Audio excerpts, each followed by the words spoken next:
Welcome to KRA's The Hub, the official podcast of KRA Corporation. And now get ready to hear workforce topics and trends you need to know on the go.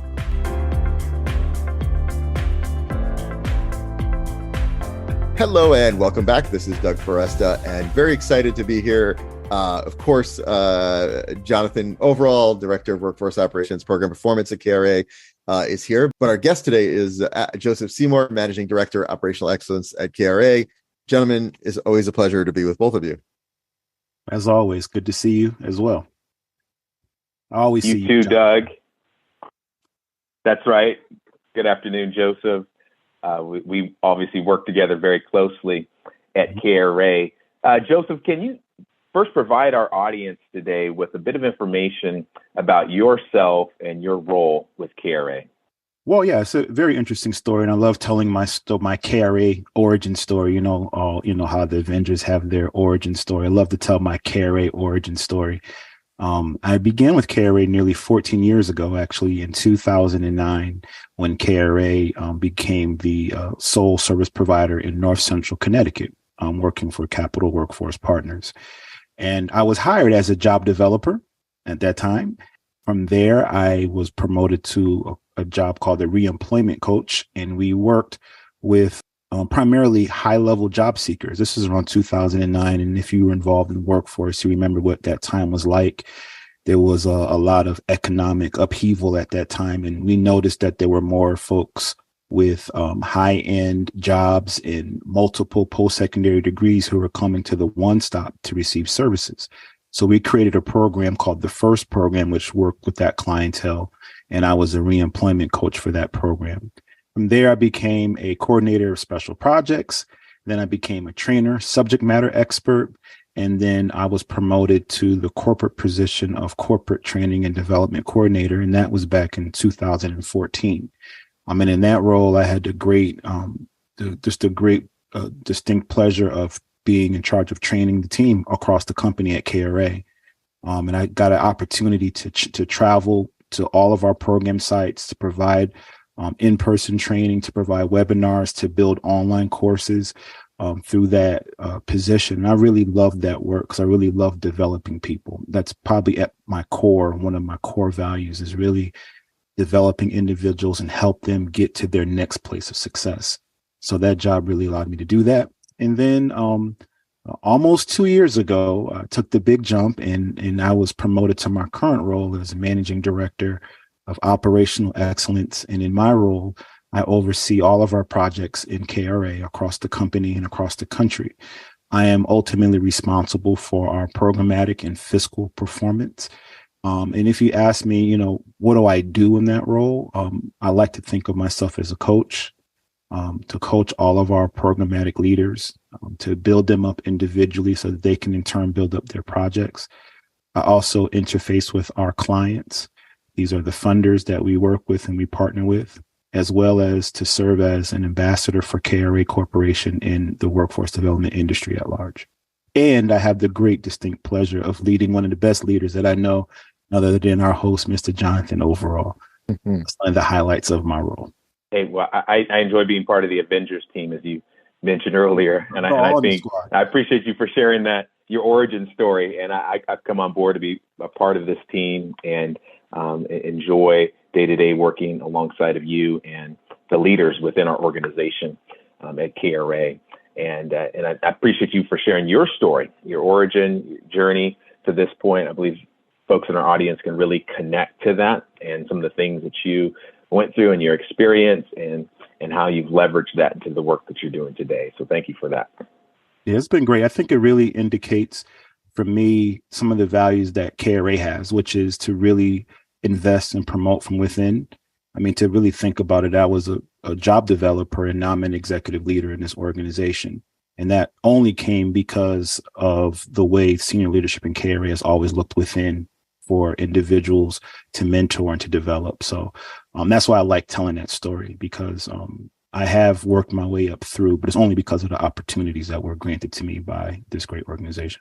Well, I really appreciate it, Joseph. And I think it gives also, it lends, as listeners listen to this, and the question I want to ask you, you didn't just start in this industry yesterday. So, 15 plus years total.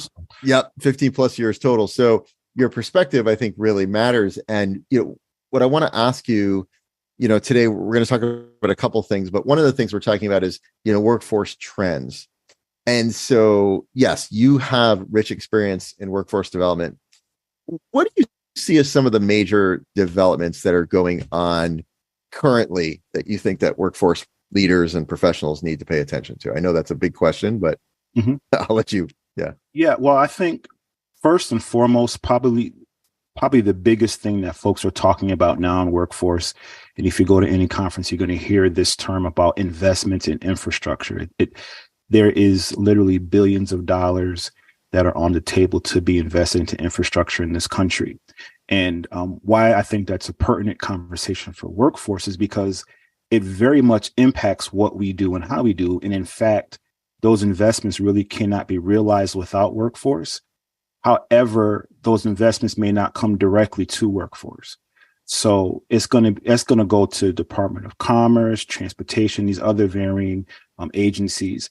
And what workforce has got to figure out how to do is locally, regionally, state, is how do we get at the table of those conversations once those investments start coming in? Because we're going to have to align ourselves with those agencies as a partner to realize the vision for that infrastructure investment. It can't happen without us, but if we're not careful, we'll miss the opportunity because it's not going to come through WIOA dollars. It's not going to come through that kind of investment.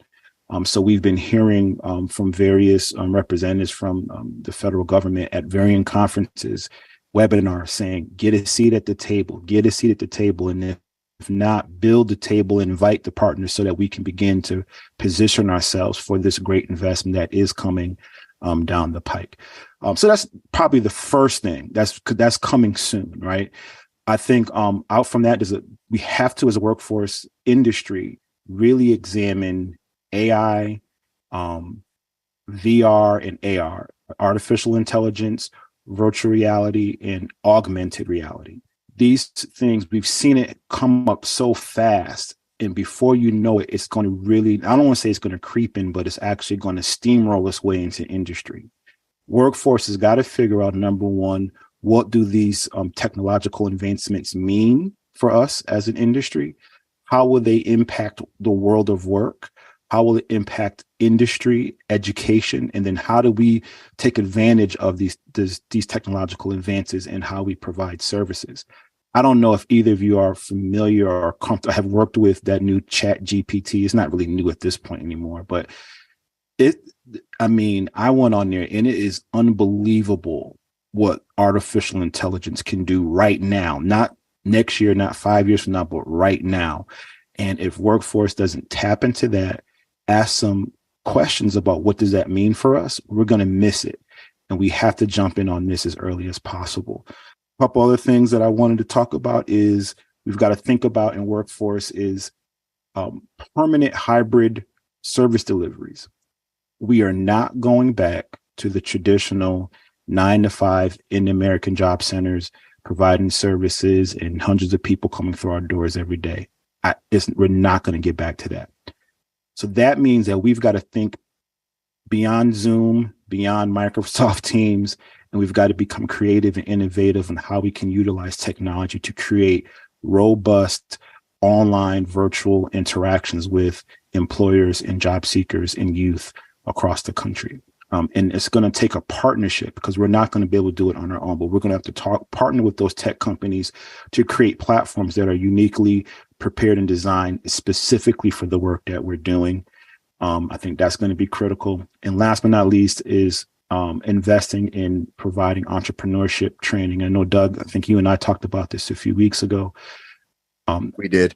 Yeah. I think it's so key that you have kids and teenagers who can create a YouTube channel and create a viable career. And they don't need 1 million followers to do it, digital marketing. So I really believe that workforce is going to have to think differently about what placement means. And I think we're going to have to make investments in training up these young people and also older workers to take advantage of the vast opportunities the internet makes available through teaching them how to create scalable businesses where they can transition from being an entrepreneur or sole entrepreneur to creating companies where they're becoming, they actually are hiring employees. And therefore we get to expand tax revenues as businesses throughout the country. And I think we really have to look at it and align federal investments to take advantage of this great opportunity that we have right now. That's great. Yeah, I love the conversations around technology and the current trends that we're seeing right now in the workforce. I know you've probably seen this as well, Joseph. It feels like COVID-19 and the pandemic really accelerated some of the changes that we already saw on the horizon, and how technology has been incorporated. I think in a lot of ways we had to be resilient, we had to respond, and we were really forced as an industry and as a workforce to incorporate technology at a much faster pace. And I know it's hard to have a looking glass into the future, but we can, as workforce leaders, I think, recognize patterns of challenges that can occur in the workforce. And within that context, thinking about the challenges of tomorrow, what are some of the investments that workforce leaders could make today in preparation for those potential challenges of tomorrow? Okay, this is an interesting question. My response may be different probably from what other folks said, but have said. I think one of the main things that workforce has got to become better at is marketing. And there has to be and I hate to use this overused term, but a paradigm shift in the way that workforce markets its services and its benefits. We are not competing with the DMVs or another workforce agency or the nonprofit CBOs in the community. In terms of marketing, especially where we're going in this kind of virtual engagement space, we're competing against Apple. We're competing against Microsoft. So we've got to completely upend the way that we market our services, because if not, we're not going to get folks coming through the doors. We're already seeing it right now. You go across the country and you talk to anybody in workforce, I can almost guarantee everyone is saying enrollments are down. We're not getting folks walking through the door, because if we're doing virtual engagement, that means that now we're advertising in the same market space that all these other advertisers are fighting for the attention of our target audience. And that's employers and also program participants and job seekers. So the first thing is we have to really completely shift the way we approach marketing. And the SETA conference, we heard from DOL ETA that there's some changes in policy around the use of We Owe dollars in that arena. So that should help out. But even beyond that, we're going to have to become way more creative. And I would even say, look to our youth programs to get help from youth participants to teach us how to market in this new space, in this new era. Another thing that we're going to have to really work on is we have to shorten the length of our program interactions, but lengthen the impact. So we've got to create programs that are short term in terms of investment in time, but have a long-term impact. And the only way we're going to be able to do that is we're going to have to partner in a robust way with industry, because they're going to have to tell us exactly what we need to empower our job seekers for, so that we can truncate that transfer of skill and knowledge so they can get what they need, the key things they need, but it has an impact on their career trajectory. I think that's going to be something, I think gone are the years where we can do these 12-month, 24-month, and even 4-year traditional college. I think that time is leaving us. So we have to figure out what's the greatest amount of impact I can have in the shortest amount of time. And because it's going to probably be a virtual interaction, has got to be designed for that space as well. So I think that's going to be an imperative for us to be successful moving forward, and to make that happen. And I think we've always done this, but we've got to go back to recognizing that in workforce development, our customer, or the customer workforce development, is not the job seeker, but it's the employer. we have got to engage industry early on. They need to be involved in every aspect of workforce planning. And this interaction is going to have two benefits. For number one, they need to tell us what they need so we can design programs to meet their need.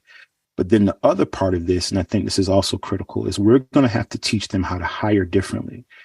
We have to really encourage employers to move from the old thought that I need a 4-year degree is mandatory for this job and so many years of experience. We're going to have to teach them to have a more of a skills-based approach, so that it can empower us to create a system that can serve their needs quicker in a more robust manner. So I think those are the things that we're going to have to work on just in these next couple of years to really position ourselves to be relevant and viable in the future. Oh, well, thank you, Joseph. And actually, I just want to say for our listeners, we have a couple of episodes previous to this. We have an episode with Ron Painter where he talks about this. Some of the states are starting to get rid of the requirement of having a 4-year degree for a state job. They are, yeah. It's a trend, and I think workforce has got to be the one going to industry and explaining the benefit of that. And the way we sell it is, you make this move and then partner with us. We'll make sure that you get the skills and the job seekers that you need. So that's why I say it's a bi-directional conversation. It's not just what do you need, but it's you make this shift. Let us help you to make that shift successful. So I think that's why that conversation needs to happen in a robust manner. Well, you are obviously a leader at KRA, but you're also a leader and incoming president of SETA. So I want to make sure our listeners know, first of all, you can say just a little bit about SETA and then talk about, this opportunity and, what your vision is as the incoming president. Absolutely. SETA is a regional workforce association. It stands for Southeastern Employment and Training Association. And it's a regional workforce association that covers the 8 southeastern states, from North Carolina down to Florida over to Alabama, which coincides with Region 3, DOL Region 3. And simply put, it is an association of workforce development professionals. And as what we are aiming to do is really to provide networking and learning and development opportunities for our members to make sure they're fully abreast of the changes in the law, but they have access to thought leaders, best practices to help them perfect the craft of being a workforce development professional. I've been associated with this association for several years, first as a workshop facilitator, speaking at several of those, and then being invited by a previous past president by the name of Mr. Don Scott, who invited me to serve on the board as one of his appointees. And that was literally right before, right in the middle of the pandemic, actually. I started serving in July of 2020. So I just got busy and got to work, really trying to help grow the association, utilizing my God-given skills, but also just bringing another set of eyes, some new energy to it, and had the honor of being nominated for second vice president, ran and actually lost to our current president, and was nominated again. And then due to some unforeseen circumstances, we had a resignation, and then the board voted to appoint me to the position of second vice. And then from there, I became first vice president, which is what I am now. And then I'll be president next year. And my vision is really simple. I'm not trying to do anything too groundbreaking. This is an association that's been around for 50 years. Number one, I want to modernize the association and modernize the platform, the resources that we offer our membership. That's number one for me. And we're doing that work as we speak. We've launched a new website this year. We are also looking at things like the bylaws and making sure that everything is modernized. Number two, we want to increase the value of our benefits to our members.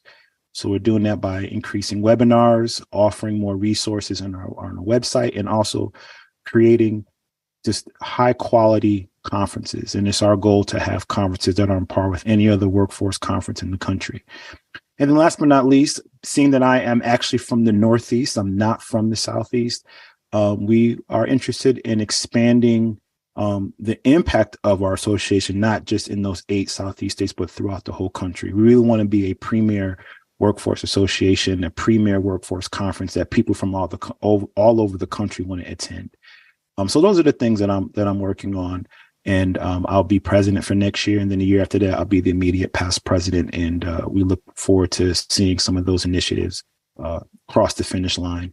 And my hope is to leave it better than it was when I came in. Stronger, more members, conferences, higher attendance, greater satisfaction, and just the whole association moving in the right direction. Joseph, your career really gives us a picture of the journey from the front lines to executive leadership. And we've talked about the pandemic and how that has been an impact over the last several years. And so I really believe that it gives you a unique vantage point when it comes to that career journey. What are some of the principles that you believe remain the same? And what are some of the things that have to change? Having that frontline experience, as I call it, and that's what I kind of learned workforce in, I'm still a believer that at its core, workforce is still built to me on interaction. So it's the interaction between you and that program participant, you and an employer, the employer and the program participant. So I think if there's something that hasn't changed, I still think that that's at the core of workforce. It's the how that has changed. So when I grew up in workforce, it was in a cubicle, somebody sitting across from you. It was you in a room full of, 15 to 30 program participants in a workshop, in a hall doing a job fair with, 40, 50 employers. So I think that hasn't changed, but how we do it has changed. So now interaction could be over a virtual video conferencing system like we are today. Think about this. We're doing a podcast, 3 different parts of the country, all at the same time. It's virtual job fairs. It's changed the platform, but I think the initial engagement strategy still remain the same. It's still about engaging that job seeker, engaging that employer. It's about creating connections. That hasn't changed, but I do believe how we do it has changed. I also think that coming out of the pandemic, what I think is another thing that we have to really think about in workforce is we're going to have to be much more intentional about engaging and braiding mental health services as part of what we do every day. The pandemic is a trauma that literally every single person in the world experienced. And we have to adopt things such as trauma-informed care. That used to be like an extra thing. I think every single workforce development professional needs to be well-versed in trauma-informed care now, and not just for interacting with your participants, but also for interacting with your colleagues. Motivational interviewing. These are things that I think have become now baseline knowledge arenas that everybody in workforce needs to have. And while I think they were relevant before the pandemic, it's become now it's mandatory. Everybody we work with has experienced trauma in some way, shape, or form, and we have to be equipped to address it. So I think that's another big change. And like I said earlier, we have to really consider rethinking our working models. Hybrid models are here. Those 3 days in the office, 2 days at home. But it's more than just that. I think we're going to have to be creative about what does working remotely really look like in this space so that it is productive and effective. Well, Jonathan, it is always a pleasure to be with you. And Joseph, thank you so much for sharing your words of wisdom. I mean, you've given us so many things to think about. So wish you all the best in your new exciting role in SETA. I know you're going to do great things. And thank you for joining us on KRA's The Hub. Yeah, and I want to thank you all. I want to thank you, Doug, for the great work you've done for us here at KRA. Thank you, Jonathan, for the great work you do every day. And I just, if there's such thing as a parting words, it would be to just let everybody know I'm extremely proud of the work that I've done. But I must say that the person who I am and who I am professionally is attributed directly to the opportunities that this organization has created for me. They've created platforms, they've supported me, and I'm just so proud to call KRA home. Just know that this is a great organization, You should follow us and look for big things from us. And we definitely welcome individuals who are looking for a place to call home. Look and see if there's any opportunities. It's a great place to work. But thank you all for this time and for this opportunity to tell a little bit of my story. I really appreciate it. Thank you, Joseph. Thank you, Doug. Thank you for listening to KRA's The Hub. Don't forget to subscribe to the podcast on Spotify, Apple Podcasts, or wherever you listen to podcasts. To learn more about KRA Corporation, visit www.kra.com. Thanks so much for listening, and we'll be back soon with a new episode.